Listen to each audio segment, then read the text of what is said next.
सहयोगी दलों के सभी पदाधिकारीगण, नवादा के मेरे सभी उपस्थित बहनों और भाइयों, माता सीता, ऋषि मुनियों, यहां के स्वतंत्रता संग्राम सेनानियों, इस पावन धरा को नमन करते हुए मैं आप सबका हृदय से अभिनंदन करता हूं। बहनों और भाइयों, नवादा देश के लोकतंत्र को बचाने वाले स्वर्गीय जयप्रकाश बाबू की पावन कर्मभूमि है। और यही नहीं, बिहार के पूर्व मुख्यमंत्री स्वर्गीय कर्पूरी ठाकुर की भी पावन धरा नवादा है। बिहार ने देश को सब कुछ दिया। देश के संविधान निर्माण समिति के अध्यक्ष राजेंद्र बाबू से लेकर के इस धरती ने पूर्व मुख्यमंत्री श्री कृष्ण बाबू को भी इसी धरती ने दिया। और बहनों भाइयों, चाहे वह देश के लोकतंत्र को बचाने वाले जयप्रकाश नारायण जी की पावन धरा के रूप में बिहार की पहचान हो, या फिर बहनों और भाइयों, कर्पूरी ठाकुर ने सामाजिक न्याय के माध्यम से जो अलख जगाने का काम किया था, उस धरा को मैं कोटि कोटि नमन करते हुए आप सबका हृदय से अभिनंदन करता हूं। बहनों भाइयों,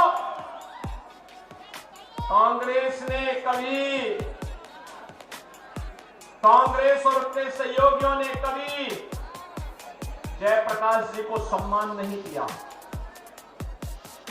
कर्पूरी ठाकुर जी को कभी सम्मान नहीं दिया। और हम सब आभारी हैं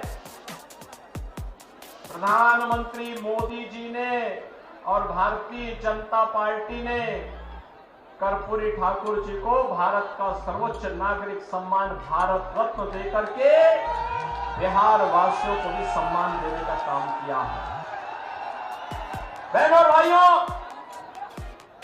यह भूमि बिहार की है, लोकतंत्र की प्रारंभिक भूमि के रूप में इसको जाना जाता है। यह देश के इतिहास को बनाने वाली भूमि है, दुनिया को लोकतंत्र का पाठ पढ़ाने वाली भूमि है। लेकिन बहनों और भाइयों, लोकतंत्र के सामने सबसे बड़ा संकट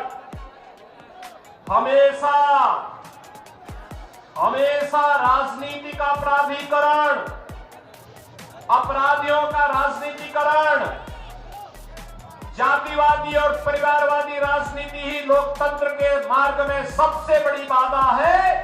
और कल ही भारतीय जनता पार्टी ने मोदी जी के कर कमलों से अपना संकल्प पत्र जारी किया है।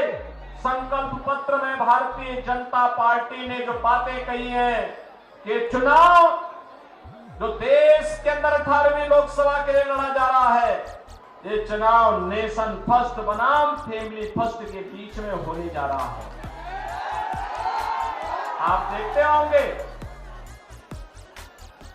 भारतीय जनता पार्टी ने अपने संकल्प पत्र में जो बातें कही हैं, आत्मनिर्भर भारत का, विकसित भारत का, भारत को दुनिया के यानी ग्लोबल लीडर के रूप में स्थापित करने वाले भारत का, उस भारत के लिए उन्होंने गरीब कल्याणकारी योजनाओं को मोदी जी ने, भारतीय जनता पार्टी ने आगे भी बढ़ाने की बात कही।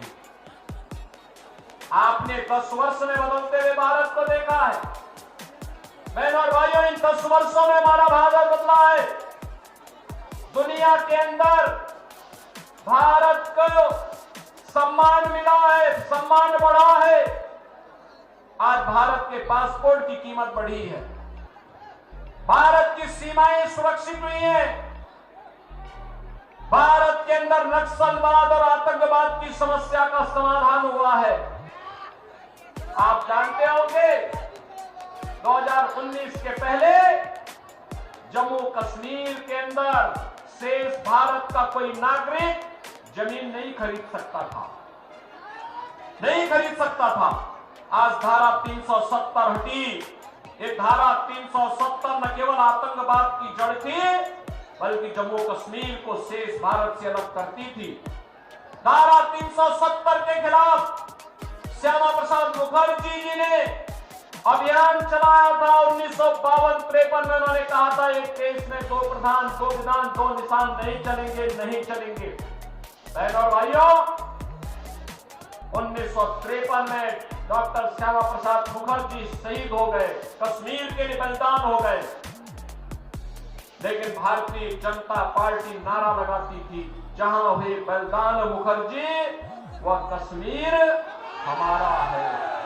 और बहनों भाइयों, मोदी जी ने और देश के गृह मंत्री अमित शाह जी ने डॉक्टर श्यामा प्रसाद मुखर्जी के सपने को साकार किया। कश्मीर में धारा 370 समाप्त करके आतंकवाद की ताबूत पर अंतिम कील ठोकने का काम भी किया।